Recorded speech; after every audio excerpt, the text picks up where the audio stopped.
नाज़रीन कराम अस्सलामु अलैकुम वरहमतुल्लाहि वबरकातुहू। करावली न्यूज नेटवर्क में फिर एक बार आपका इस्तकबाल है। मैं हूं आपका मेजबान नसीमुल गनी शाबंदरी। कर्नाटक काबीना में भटकल के रुकन असम्बली मनकाल वैद्या को जगह न मिलने पर सियासी हलचल तेज हो गई है।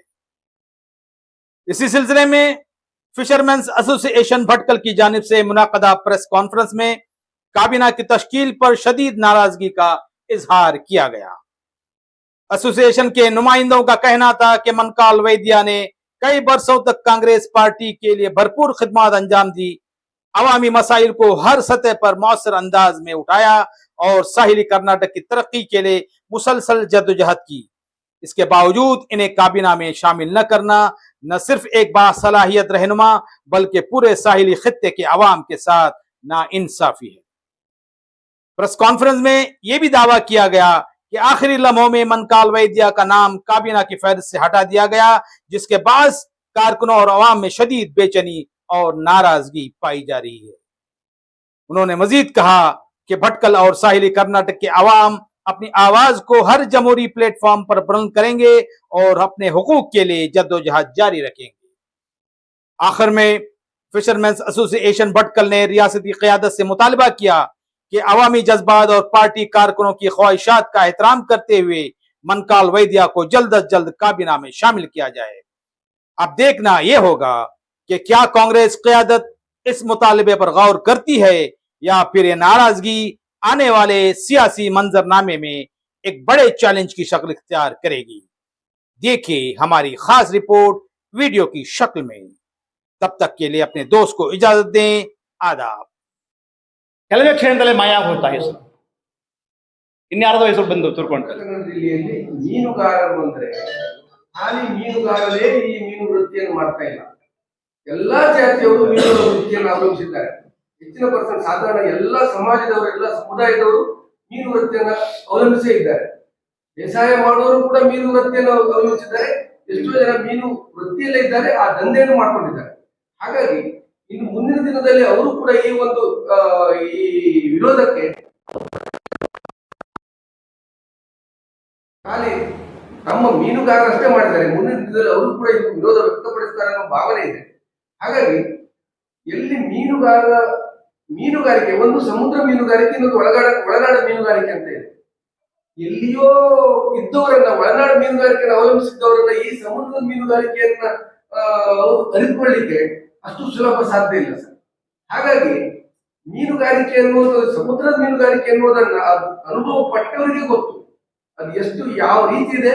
ತುಂಬಾ ಬ್ರಾಡ್ ಆಗಿದೆ ಈ ಸಮುದ್ರದ ಮೀನುಗಾರಿಕೆ ಎನ್ನುವಂಥದ್ದು, ಇಂಟರ್ನ್ಯಾಷನಲ್ ಲೆವೆಲ್ ಇದೆ. ಈ ಒಳನಾಡ ಮೀನುಗಾರಿಕೆ ಎನ್ನುವಂಥದ್ದನ್ನು ಕೇಳಿದ್ರೆ ಅದು ಒಂದು ಸಣ್ಣ ಇರೋದು ಮರಿ ಸಾಕಣೆ, ಇನ್ನೊಂದು ಯಾವುದೋ ಒಂದು ಜಾತಿಯ ಮೀನನ್ನು ಸಾಕಣೆ ಮಾಡೋದು, ಕೆರೆ ಮೀನನ್ನು ಸಾಕಣೆ ಮಾಡೋದು, ಇದಿಷ್ಟಲ್ಲೇ ಅದು ಇದ್ದಿರ್ತದೆ. ಆದ್ರೆ ಸಮುದ್ರ ಮೀನುಗಾರಿಕೆ ಅನ್ನೋದು ಅದು ತುಂಬಾ ಬ್ರಾಡ್ ಸರ್. ಅದನ್ನ ಎಷ್ಟು ವಿಶ್ಲೇಷಣೆ ಮಾಡ್ತಾ ಹೋದ್ರೆ ಅದಕ್ಕೆ ಎಂಡ್ಲೆಸ್. ಹಾಗಾಗಿ ಈ ಮೀನುಗಾರಿಕೆಯಲ್ಲಿ ಅನುಭವ ಇದ್ದವರನ್ನ ಇದಕ್ಕೆ ಕೊಟ್ಟಿದ್ದಾರೆ ಹಿಂದಿನ ಸರ್ಕಾರ, ಸಿದ್ದರಾಮಯ್ಯ ಅವರ ಸರ್ಕಾರದವರು ಅದನ್ನ ನೋಡಿಯೇ ನಮ್ಮ ಶ್ರೀಯುತ ಮಂಕಾಳ ವೈದ್ಯರನ್ನ ಮೀನುಗಾರಿಕೆ ಮಂತ್ರಿ ಕೊಟ್ಟಿದ್ರು. ಆದ್ರೆ ಅಚಾನಕ್ ಆಗಿ ಹೀಗೆ ಈ ICC ಇಂದ ಬಂದಾಗ ಅದನ್ನ ಅವಲಂಬಿಸಿ ಅವರ ಹೆಸರನ್ನ ಪ್ರಸ್ತುತಪಡಿಸಿದ್ರು. ಆದ್ರೆ ದುರದೃಷ್ಟ ಯಾರು ಅಂತ ಇದಕ್ಕೆ ನಮ್ಗೆ ನಾವು ಯಾರನ್ನ ದೂಷಣೆ ಮಾಡ್ಲಿಕ್ಕಿಲ್ಲ. ಇಂಥವರನ್ನ ಒಂದು ಅದರಲ್ಲಿ ಪಟ್ಟಿಯಲ್ಲಿ ಇಲ್ದಿದ್ರೆ ಬೇಜಾರಿಲ್ಲ. ಅಲ್ಲಿಂದ ತಂದು ಮಂಕಾಳ ವೈದ್ಯರವರು ಏನು ಇದಕ್ಕೆ ನಮ್ಮ ಇದಕ್ಕೆ ಹೋಗ್ಬೇಕು, ಪ್ರಮಾಣ ವಚನಕ್ಕೆ ಹೋಗ್ಬೇಕು ಅನ್ನುವಂತ ಸಂದರ್ಭದಲ್ಲಿ ಈ ರೀತಿ ಅವಮಾನ ಮಾಡಿದ್ರು ಸರ್. ಇದು ತುಂಬಾ ಖಂಡನೀಯ. ಇದನ್ನ ಅದಕ್ಕೆ ಸರಿಯಾದ ಪ್ರತಿಫಲನವನ್ನ ಮುಂದಿನ ದಿನದಲ್ಲಿ ಸರ್ಕಾರ ನೋಡ್ಬೇಕಾಗುವುದು ನನ್ನ ಅಭಿಪ್ರಾಯ.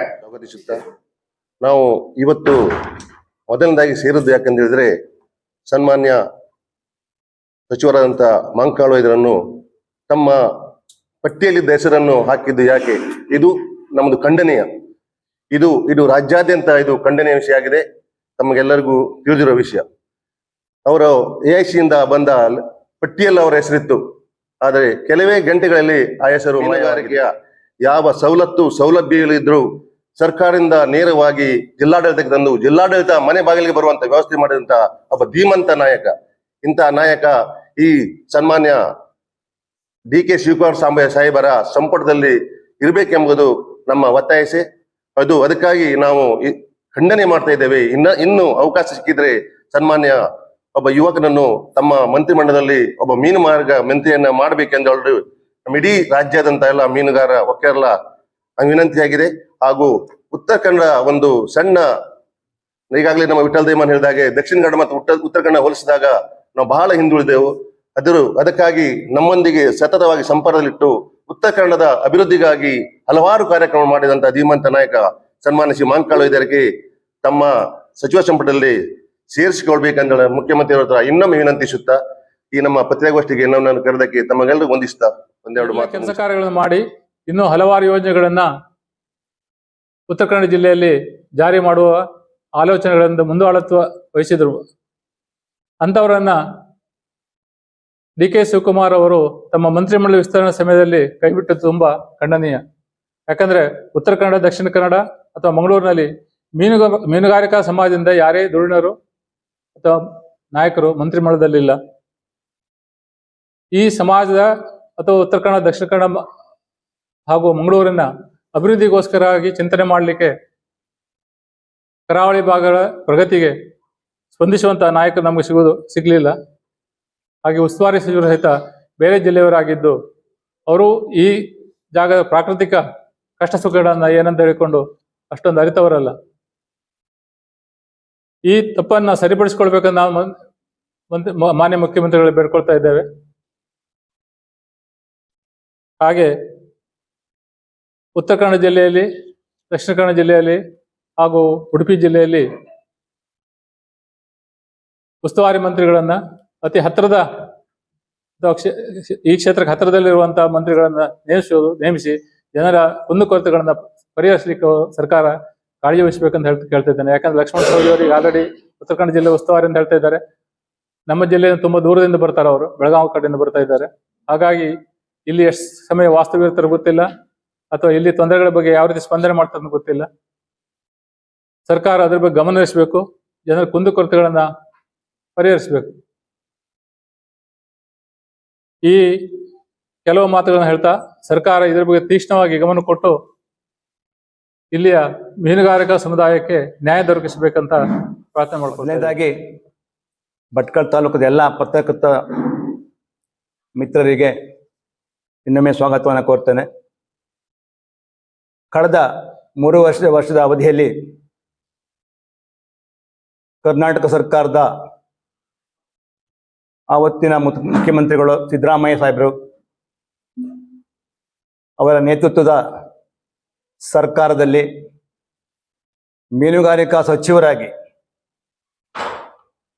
ಹಿಂದೆ ಕಂಡರಿಯದ ಕೀಳರಿಯದ ಸ್ವತಃ ಆವತ್ತಿನ ಮುಖ್ಯಮಂತ್ರಿಗಳ ಕೂಡ ಮಾತನ್ನ ವಿಶ್ವ ಮೀನುಗಾರಿಕೆ ದಿನಾಚರಣೆಯಲ್ಲಿ ಉಲ್ಲೇಖ ಮಾಡಿದಂತ ಒಂದು ಮಾತು ನೆನಪಾಗ್ತಾ ಇದೆ. ತನ್ನ ಅಧಿಕಾರಾವಧಿಯಲ್ಲಿ ಮೀನುಗಾರಿಕೆ ಇಲಾಖೆಯಲ್ಲಿ ಇಷ್ಟು ಸಮರ್ಪಕವಾದ ಯೋಜನೆಗಳು, ಜನರಿಗೆ ಮನಮುಟ್ಟುವಂತ ಯೋಜನೆಗಳು, ಸರ್ಕಾರ ಏನು ಮೀನುಗಾರಿಕೆ ಇಲಾಖೆಗೆ, ಮೀನುಗಾರರಿಗೆ ಏನು ಸಾಲ ಸೌಲಭ್ಯಗಳು ಕೊಡಬೇಕು ಅಥವಾ ಸವಲತ್ತುಗಳನ್ನು ಕೊಡಬೇಕು, ತಾನು ಮಂಕಾಳ್ ವೈದ್ಯರ ಒಂದು ಮೀನುಗಾರಿಕಾ ಇಲಾಖೆಯ ಕಾರ್ಯವೈಖರಿಯ ನೋಡಿ ಅವತ್ತು ವಿಶ್ವ ಮೀನುಗಾರಿಕಾ ದಿನಾಚರಣೆ ಹೇಳಿದಂತ ಮಾತು. ಇದರ ಅರ್ಥ ಕರ್ನಾಟಕದ ಇತಿಹಾಸದಲ್ಲಿ ಕರ್ನಾಟಕದ ಮೀನುಗಾರರ ಹಿತದೃಷ್ಟಿ ಅದರಲ್ಲಿ ಅಡಕಾಗಿದೆ ಅಂತ ಹೇಳುವಂತ ಮಾತನ್ನ ಸನ್ಮಾನ್ಯ ಈಗಿನ ಮುಖ್ಯಮಂತ್ರಿಗಳು, ಆಗಿನ ಉಪಮುಖ್ಯಮಂತ್ರಿಗಳು ಹೇಳಿದಂತ ಮಾತು. ಅಂತ ಒಬ್ಬ ಉಪಮುಖ್ಯಮಂತ್ರಿ ಅವರ ಬಾಯಲ್ಲಿ ಇಂಥ ಮಾತುಗಳು ಬರ್ತದೆ ಅಂತ ಹೇಳಿದವಾಗ ಆ ಇಲಾಖೆಯ ಬಗ್ಗೆ ಅವ್ರಿಗಿರುವಂತ ಕಾಳಜಿ, ಅವ್ರಿಗಿರುವಂತ ಏನು ಇಲಾಖೆಯ ಬಗ್ಗೆ ಇಚ್ಛಾಶಕ್ತಿ ಅಥವಾ ಮೀನುಗಾರರ ಬದುಕು ಭವಣೆಗಳನ್ನ ಯಾವ ರೀತಿಯಾಗಿ ಅವರು ನಿರ್ವಹಿಸಿದ್ದಾರೆ ಹೇಳತಕ್ಕಂಥ ಮಾತನ್ನ ಅವತ್ತು ಸನ್ಮಾನ್ಯ DK ಶಿವಕುಮಾರ್ ಹೇಳಿದರು. ಅವತ್ತು ನಮ್ಮೆಲ್ಲ ಮೀನುಗಾರ ಮುಖಂಡರುಗಳು, ನಾವೆಲ್ಲ ಸೊಸೈಟಿಗಳ ಅಧ್ಯಕ್ಷಗಳು, ಆಮೇಲೆ ನಿರ್ದೇಶಕಗಳೆಲ್ಲ ಹೋಗಿದ್ರು ಆ ವಿಶ್ವ ಮೀನುಗಾರಿಕಾ ದಿನಾಚರಣೆಯಲ್ಲಿ. ಬಹಳ ನನಗನ್ನಿಸ್ತು ಅವಾಗೇನು ಕೇಳಿದ್ರೆ, ಇಂಥ ಒಬ್ಬ ನಾಯಕನ ನಾವು ಇಟ್ಟುಕೊಂಡು ಇಷ್ಟು ವರ್ಷ ನಾವು ಕಾದಿದ್ದೇವೆ. ಆದರೆ ಈ 3.5 ವರ್ಷದ ಮಂತ್ರಿಮಂಡಲ ಪುನರಚನೆಯಲ್ಲಿ ಇಂಥ ಒಬ್ಬ ನಾಯಕನನ್ನ ಬಿಟ್ಟು ಇನ್ಯಾರಿಗೋ 3ನೇ ವ್ಯಕ್ತಿಗೆ ಅದನ್ನ ಕೊಡ್ತಾರಂತ ಹೇಳಿದಾಗ ಇದು ಸಮಾಜಕ್ಕೆ, ಮೀನುಗಾರರ ಸಮಾಜಕ್ಕೆ ಬಹಳ ತುಂಬಲಾರದ ನಷ್ಟ ಆಗಿದೆ ಅಂತ ಹೇಳಿ ನಾನು ಬಯಸ್ತೇನೆ. ನಾವು ಎಷ್ಟೇ ಪರಿಪೂರ್ಣರಾಗಿರ್ಲಿ, ಸರ್ಕಾರ ಎಷ್ಟೇ ಪರಿಪೂರ್ಣವಾಗಿರ್ಲಿ, ಆದರೆ ಆ ಮೀನುಗಾರರ ಸಮಾಜದ ನಾಯಕನನ್ನ ಗುರುತಿಸಿ ಸರ್ಕಾರ ಕೊಡ್ತು ಸರಿ, ಪುನರಚನೆಯಲ್ಲಿ ಅಂತ ಒಂದು ವ್ಯಕ್ತಿತ್ವದ ನಾಯಕನನ್ನ ಅವರು ಗುರುತಿಸ್ಲಿಕ್ಕೆ ಆಗ್ಲಿಲ್ಲ ಅಂತ ಹೇಳುದು ಇದು ಮೇಲ್ನೋಟಕ್ಕೆ ಬೇರೆ ರೀತಿಯ ಅರ್ಥ ಕೊಡುವಂತ ರೀತಿ ಕಾಣ್ತಾ ಇದೆ. ನಾವೆಷ್ಟೇ ಪ್ರಬುದ್ಧರಾಗಿರ್ಬೋದು, ಸರ್ಕಾರ ಅವ್ರು ನಡೆಸಲಿಕ್ಕೆ ಎಷ್ಟೋ ತೊಂದರೆಗಳಾಗಿರ್ಬೋದು, ಸಾಕಷ್ಟು ಸಮಸ್ಯೆಗಳು ಇದ್ದಿರಬಹುದು, ಇಲ್ಲ ಅಂತ ನಾನು ಹೇಳೋದಿಲ್ಲ. ಸರ್ಕಾರದಲ್ಲಿ AICCಯಲ್ಲಿ ಏನು ಪಠ್ಯ ಪ್ರಕಟ ಆದ ನಂತರ ಪುನಃ ಎಡಿಷನಲ್ ಒಂದು ಶೀಟನ್ನು ಕೊಟ್ಕೊಂಡು ಇವರು ಈ ರೀತಿ ಅನ್ಯಾಯ ಮಾಡ್ತಾರೆ ನಮಗೂ ಕೂಡ ಗೊತ್ತಾಗ್ಲಿಲ್ಲ. ಹಂಗಂತ ಮಂಕಾಳು ಇದ್ರು ಕೂಡ ಯಾರು ಕೂಡ ಲಾಬಿ ಮಾಡ್ಲಿಕ್ಕೆ ಕೂಡ ಹೋಗ್ಲಿಲ್ಲ. ಅಲ್ಲಿ ಲಾಬಿ ಮಾಡೋದಾದ್ರೆ ಬೇಕಷ್ಟು ಲಾಬಿ ಮಾಡ್ಬೋದಿತ್ತು ಅವ್ರ ಹತ್ರ. ಅವ್ರ ಹತ್ರ ಆ ಒಂದು ತಾಕತ್ತು ಕೂಡ ಇತ್ತು ಅವ್ರ ಹತ್ರ. ಸರ್ಕಾರದ ಮೇಲೆ, ಮುಖ್ಯಮಂತ್ರಿಗಳ ಮೇಲೆ ಅವರಿಗೆ ಪೂರ್ಣ ಪ್ರಮಾಣದ ವಿಶ್ವಾಸ ಇತ್ತು, ತನ್ನನ್ನು ಕೂಡ ಇದರಲ್ಲಿ ಸೇರ್ಪಡೆ ಮಾಡ್ಕೊಳ್ತಾರ ಅಂತ ಹೇಳಿ. ಆಗಿದ್ದು ಕೂಡ ನಿಜನೇ ಅದು. ಅವರ ಅಭಿವೃದ್ಧಿ ನಾಗಾಲೋಟದಲ್ಲಿತ್ತು, ಕ್ಷಿಪ್ರಗತಿಯಲ್ಲಿತ್ತು. ಒಂದೇ ಒಂದು ಉದಾಹರಣೆ ನಮ್ಮ ಅಧ್ಯಕ್ಷ ಕೊಟ್ಟು, ಈಗ ಮೀನುಗಾರ ಮೃತಪಟ್ಟಾಗ 6 ಲಕ್ಷ ರೂಪಾಯಿ ಇತ್ತು. ಹಿಂದಿನ ಸರ್ಕಾರ ಮೀನುಗಾರಿಕೆಗೆ ಹೋದಂತ ಸಂದರ್ಭದಲ್ಲಿ ಮರಣ ಹೊಂದಂತ ಎಷ್ಟೋ ಫಲಾನುಭವಿಗಳಿಗೆ ಹಣನೇ ಕೊಡ್ಲಿಕ್ಕೆ ಆ ಸರ್ಕಾರದಲ್ಲಿ ಆಗ್ಲಿಲ್ಲ. ಬಂದ ತಕ್ಷಣ ಆ ಕೆಲಸವನ್ನು ಕೂಡ ಮಾಡಿದ್ರು. ಹಿಂದಿನ ಸರ್ಕಾರದಲ್ಲಿ ಎಷ್ಟು ಬಾಕಿ ಇದ್ದಂತ ಎಲ್ಲ ಮರಣ ಹೊಂದವರಿಗೆ ಅದನ್ನು ಕೊಡೋ ಪ್ರಯತ್ನ ಕೂಡ ತುಂಬಾ ಕಾಳಜಿಯಿಂದ ಮಾಡಿದ್ರು. ಇದು ಇಡೀ ಮೀನುಗಾರ ಸಮಾಜಕ್ಕೆ ಬಹಳ ಅನುಕೂಲ ಆಯಿತು. ಎಷ್ಟೋ ಅಧಿಕಾರಿಗಳ ಹಿಂದೆ ಅಥವಾ ಎಷ್ಟೋ ರಾಜಕಾರಣಿಗಳ ಹಿಂದೆ, ಎಷ್ಟೋ MLAಗಳ ಹಿಂದೆ ಈ ಸಮಾಜ ಅವ್ರನ್ನ ಪ್ರಯತ್ನ ಮಾಡ್ತಾ ಇತ್ತು. ಇಲ್ಲಿವರೆಗೂ ಆಗ್ಲಿಲ್ಲ ಆ ಕೆಲಸ.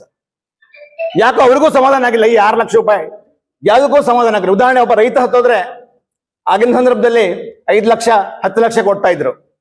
ಒಬ್ಬ ಹಾವು ಕೊಚ್ಚಿ ಸತ್ತೋದ್ರು ಕೂಡ ಅವ್ರಿಗೆ 10 ಲಕ್ಷ ಕೊಡ್ತಾ ಇದ್ರು.